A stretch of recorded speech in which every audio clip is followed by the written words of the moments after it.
everybody, here's my short kind of review of Tales of Arise. I'm going to talk about the good and stuff I really didn't like about the game.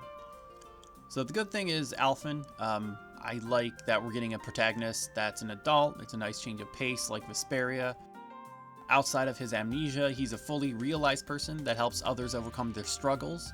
He gets a little preachy at times, but he's a cool guy. I like the opening premise. The opening section up to taking down the First Lord is interesting. A good setup that I thought would hopefully pay off later for the rest of the game. And I also like the combat in random encounters. This might be my favorite Tales combat in a while. Everything is nice and snappy, battles can feel chaotic, but still make it clear that you have control over most situations, and through a little of experimentation, you can expand your combos even more and extend them to be almost one-shot kills for every normal enemy. So the writing.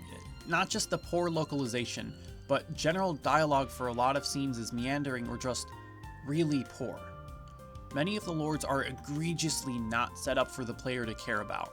Almeidrea is cartoonishly evil, and her actions pertaining to her motives are not incredibly clear. Like, I understand she wants to become the sovereign, so turning people into goo, having her castle get destroyed, and running away on a giant warship she already had totally built for good reasons helped to some extent, I guess. Her dialogue with Rinwell made me want to pull my hair out. Almeidrea starts talking about how hate and being mean is good and that Rinwell will become just like her. Love me. Every step brings you closer to being me. You're wrong. You're wrong. I'm nothing like you. Lady, you've been in 1.5 scenes. I know nothing about your character except you're very evil. And no, we can't murder you because you're a sexy lady. Other people are able to take their hatred and vengeance out and murder people, but not the ladies. Then this jackass Volron comes out of nowhere and kills her anyway. Problem solved. So, with Volron, who some would say is the main antagonist, is only in just like five scenes total in the entire game. And his main thing is, he shouts how he wants to rule over everything and kill everybody. He talks about how power and strength are the only way to live, but I've heard this from every other lord I fought so far. How does him spouting this scripture differentiate him from everybody else I've faced? Because he has blue hair? Because he's supposed to be the foil to Alphen? How? These don't make for compelling antagonists. There's nothing more to these characters than what meets the eye, which doesn't make me interested in them. What besides winning the crown contest do I really know about these lords? I understand that they're evil by making other people suffer, but being evil for evil's sake isn't compelling. And Tales games' antagonists are known for being multifaceted, complex characters, not this. The other issue with this game's writing is that it doesn't really have a lot to say. Sure, it has a lot of dialogue, but it doesn't amount to anything meaningful. Every time a cutscene happens in the game, the thing that happens right after that is the party will have background chatter while I'm in the overworld. It basically boils down to, that event just happened. It sure did. I don't know what's going on.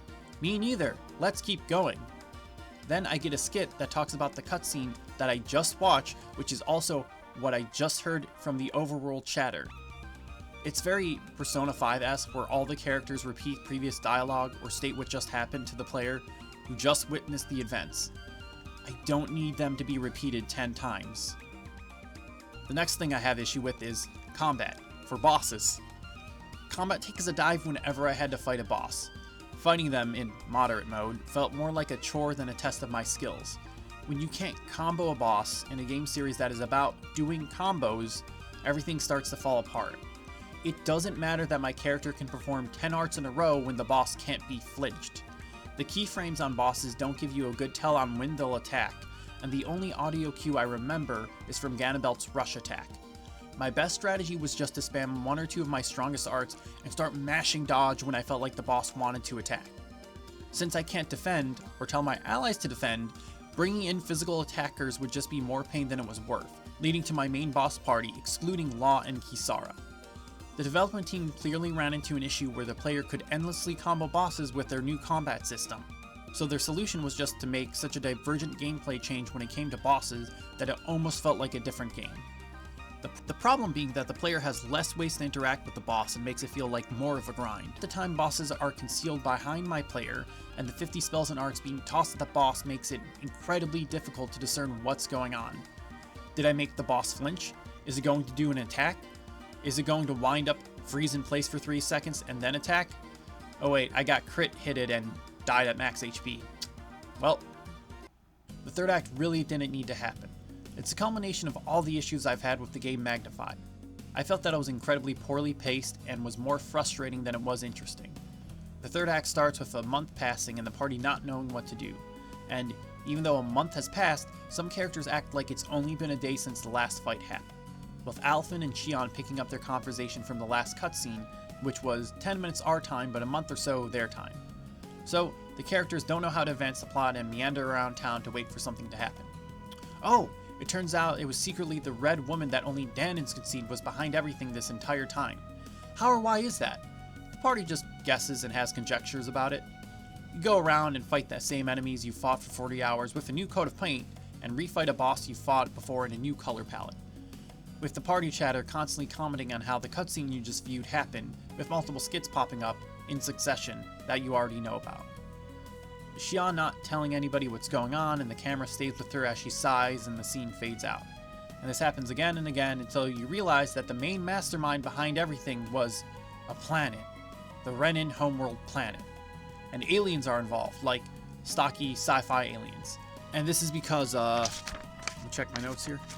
Because the bad guy Renins wanted to become lords, to become sovereigns, who were actually being manipulated by the woman in red, who were actually aliens and are actually the real Renins all along, and who actually created the Renins from Danins, who are actually being controlled by dark astral energy, who is actually the Renin home planet. All this is plot dumped onto you in 2 or 3 scenes, and like, I can understand how this would be cool. This is an interesting idea, but bringing this almost out of nowhere and spoon-fed to you and lore dumped to you by random unnamed NPCs isn't the way to go. Something happened with the pacing of this game where, instead of slowly revealing to the player that something is amiss and then brings it together in the third act, just sort of stops the game to sit you down and tell you everything that actually happened off screen. It reminds me a lot of Xenosaga in that sense. Then when you try to stop the evilness that is a planet, then we bring in the gray morality of it all, and we ask ourselves, should we kill something that is trying to wipe out all of existence? Are we the bad guys? So, Alphen tries to end the cycle of violence by forgiving everybody. To forgive all the lords who, I guess, were okay slave owners, to the planet trying to eat everything, and to even Volron, who had concentration camps. Wait, when did he get here? Okay, I guess we're doing our duel now. So, what does he want? Power? Okay, he wants to rule over everything. Why?